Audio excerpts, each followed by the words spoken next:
O nosso Brasil é um país muito bonito, é lindo o nosso país. Por aí afora ele é muito conhecido pela nossa cultura.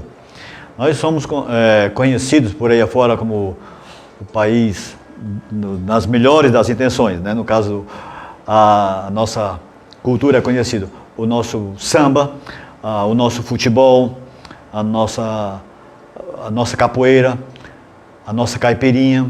Essas coisas são maravilhosas por aí afora. Mas, gente, o que eu gosto mesmo, sabe, é da nossa cultura nordestina. Na nossa cultura nordestina, nós temos o nosso forró. O nosso forró é a cara da gente. E eu acho muito interessante essa dança matuta que nós temos, certo? E de onde foi que veio esse forró?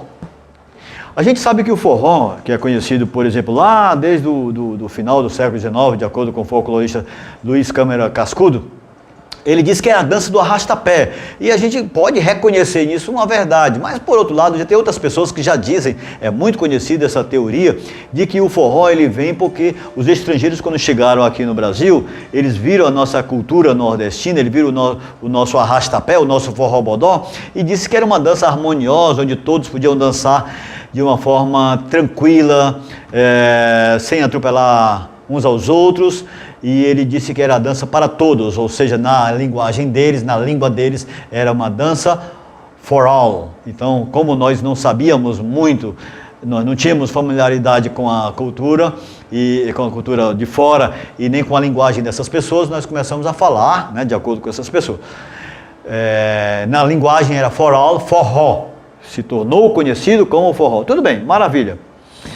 Mas o problema que eu vejo nisso aí não está na dança, não está na nossa bela cultura, não está no nosso forró, não está nos estrangeiros que vieram para cá e aprenderam com a gente. Não é isso. Nós já influenciamos muita gente com esse nosso forró, com essa nossa cultura nordestina. Beleza. Mas por que cargas d'água nós, crentes, temos a mania de colocar pecado onde não existe? Para você ver a nossa dificuldade, nós colocamos forró na nossa igreja, mas todo mundo canta assim, canta parado. Como é que se consegue perceber forró sem o gingado? Por que a gente vê pecado no forró? Não seria o caso de a gente observar o pecado na nossa motivação? O que é que tem no seu coração quando você vai a um forró, quando você vai dançar forró, ou você nem vai para o forró, não é isso? Mas deixa eu te dizer uma coisa. A Bíblia diz que a gente deve ser transformado através da renovação da nossa mente, certo? E assim a gente vai perceber qual é a boa, perfeita, agradável vontade de Deus. Qual é a vontade de Deus? É que a gente não dança, pelo amor de Deus. Deus não é um estraga-prazeres. Deus não é o do contra. Por que a gente pensa nisso?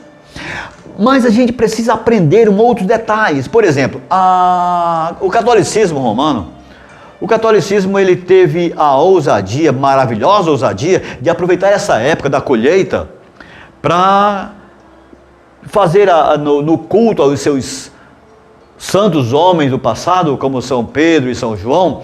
Eles fizeram a festa de São João, a festa de São Pedro, e disseram, né, alegaram que esta festa era por intermédio, né, graças a esses personagens do passado.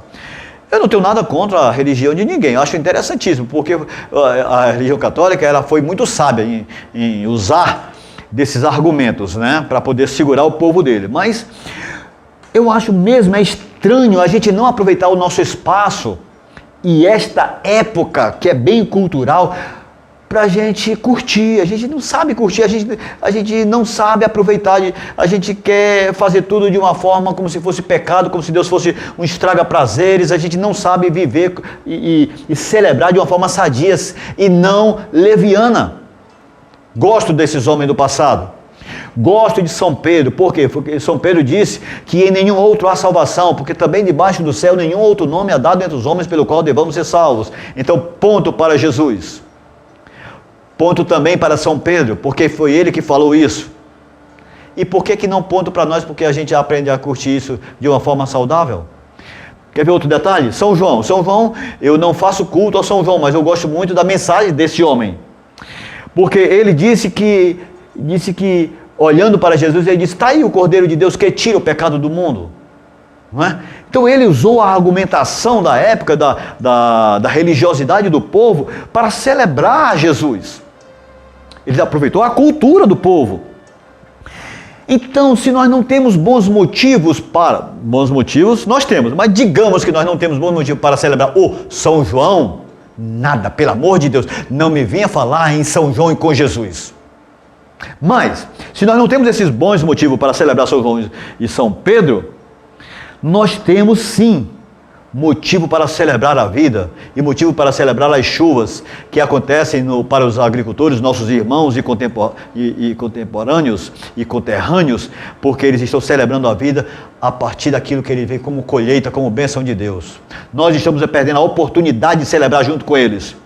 Agora, em vez de a gente importar a cultura lá dos estrangeiros e falar na linguagem deles, por que a gente não aproveita para evangelizar? Porque eu acredito mesmo que se a gente aproveitasse essa época e falasse na linguagem do povo, no nosso caso nordestino, no nosso caso brasileiro, um evangelho brasileiro, se nós tivéssemos essa condição, essa habilidade de falar o evangelho na língua da nossa gente, dos nossos conterrâneos e com a música da nossa gente, nós influenciaríamos muito mais a nossa gente. Eles entenderiam muito mais o que é o Evangelho, daquele Jesus Cristo que falou na linguagem da gente, de acordo com a cultura de cada gente. Agora, quer saber de uma coisa? Antes que eu me esqueça, você que sabe tocar, pega lá o zabumba, pega lá o acordeão, pega lá o triângulo e toca alguma coisa pra gente, enquanto a gente come cuscuz com ovo daquela galinha caipira gostosa, aquele prato maravilhoso, enquanto a gente curte um forró. E não se preocupe que se seu pé balançar, porque Deus sabe que você tem um coração nordestino, tá bom? Deus te abençoe.